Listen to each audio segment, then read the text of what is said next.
ಆತ್ಮೀಯ ವಿದ್ಯಾರ್ಥಿಗಳೇ, ಇಂದಿನ ದಿನ ನಾವು 7ನೇ ತರಗತಿಯ ಸಮಾಜ ವಿಜ್ಞಾನ ವಿಷಯದಲ್ಲಿ 26ನೇ ಅಧ್ಯಾಯವಾದ ಆಸ್ಟ್ರೇಲಿಯಾ ಎಂಬ ಪಾಠದಲ್ಲಿ ಆಸ್ಟ್ರೇಲಿಯಾ ಖಂಡದಲ್ಲಿ ಕಂಡುಬರುವ ಪ್ರಮುಖ ಪ್ರಾಣಿ ವರ್ಗದ ಕುರಿತು ತಿಳಿದುಕೊಳ್ಳೋಣ. ಮಕ್ಕಳೇ, ಆಸ್ಟ್ರೇಲಿಯಾದಲ್ಲಿ ಬೇರೆಲ್ಲೂ ಇಲ್ಲದ ಅಪರೂಪದ ಹಾಗೂ ವಿಚಿತ್ರ ಪ್ರಾಣಿ ಪಕ್ಷಿಗಳಿವೆ. ಅವು ಯಾವುವು ಅನ್ನೋದನ್ನ ನೋಡೋಣ ಬನ್ನಿ. ಮಕ್ಕಳೇ, ನೀವೀಗ ಚಿತ್ರದಲ್ಲಿ ನೋಡ್ತಾ ಇರುವಂತಹ ಸಸ್ತನಿನೇ ಪ್ಲಾಟಿಪಸ್.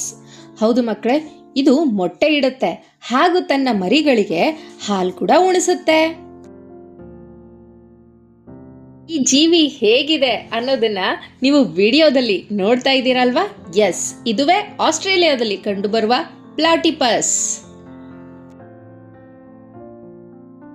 ಮೈ ತುಂಬ ತುಪ್ಪಳವುಳ್ಳ ಚರ್ಮದ ಹೊದಿಕೆಯನ್ನ ಈ ಜೀವಿ ಹೊಂದಿದೆ. ಅದೇ ರೀತಿ ತನ್ನ ಮರಿಗಳನ್ನ ಹೊಟ್ಟೆಯ ಹೊರಚೀಲಗಳಲ್ಲಿ ಇದು ಪೋಷಿಸುತ್ತೆ.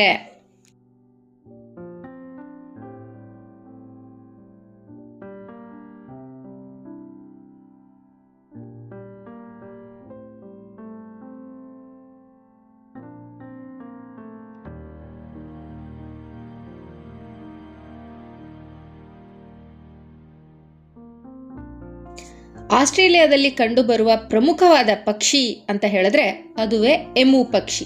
ಎಸ್, ನೀವೀಗ ವಿಡಿಯೋದಲ್ಲಿ ನೋಡ್ತಾ ಇದ್ದೀರಾ. ಮಕ್ಕಳೇ, ಇದು ಆಸ್ಟ್ರೇಲಿಯಾದ ಅತಿ ದೊಡ್ಡ ಪಕ್ಷಿ ಅಂತ ಕರೆಸ್ಕೊಳ್ಳುತ್ತೆ. ಹೇಗೆಲ್ಲ ಆಟ ಆಡ್ತಾ ಇದೆ ನೋಡ್ತಾ ಇದ್ದೀರಾ ಅಲ್ಲ ಮಕ್ಕಳ? ನೋಡಿದ್ರೆ ಯಾವುದೋ ಪ್ರಾಣಿ ನೋಡ್ದಂಗಿದೆ, ಬಟ್ ಇದು ಪಕ್ಷಿ, ಎಮು ಪಕ್ಷಿ. ಆಸ್ಟ್ರೇಲಿಯಾ ಖಂಡದಲ್ಲಿ ಕಂಡುಬರುವಂತಹ ಮತ್ತೊಂದು ಪಕ್ಷಿ ಅಂತ ಹೇಳಿದ್ರೆ ಲೈರ್ ಎಂಬ ಪಕ್ಷಿ. ಇದು ನವಿಲಿನಂತೆ ಸುಂದರವಾದ ಪಕ್ಷಿ. ನೋಡೋಣ ಬನ್ನಿ ಈ ಪಕ್ಷಿ ಹೇಗಿದೆ ಅಂತ.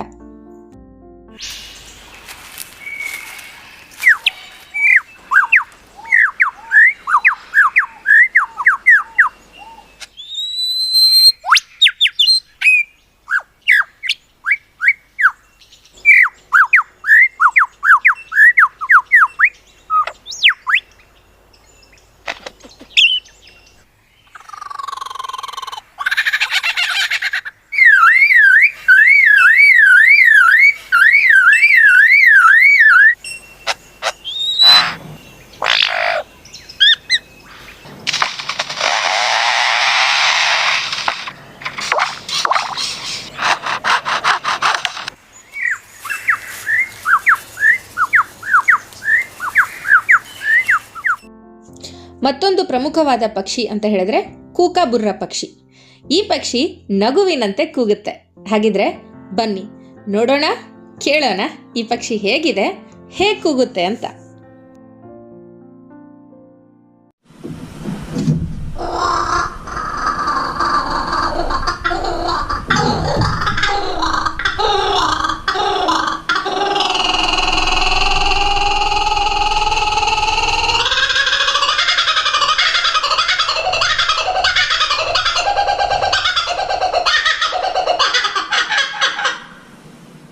ಆಸ್ಟ್ರೇಲಿಯಾದಲ್ಲಿ ಕಪ್ಪು ಹಂಸ ಕೂಡ ಕಂಡುಬರುತ್ತೆ. ಹಾಗಿದ್ರೆ ಈ ಒಂದು ಹಂಸ ಹೇಗಿದೆ ಅನ್ನೋದನ್ನ ಈ ವಿಡಿಯೋದಲ್ಲಿ ನೋಡೋಣ.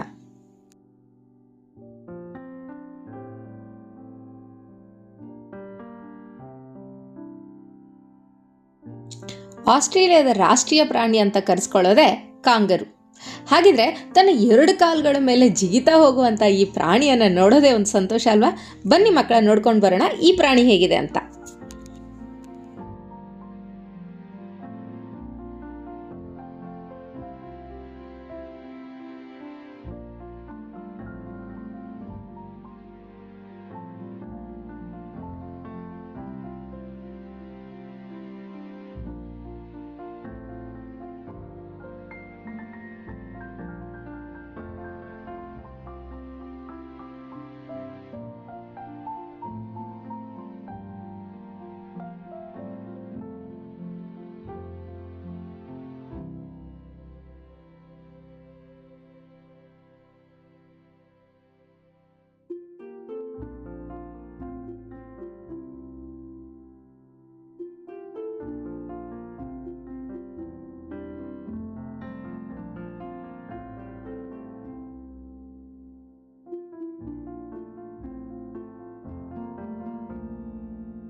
ಇನ್ನು ಡಿಂಗೋ ಎಂಬುದು ತೋಳದಂತೆ ಕಾಣುವ ಕಾಡು ನಾಯಿ.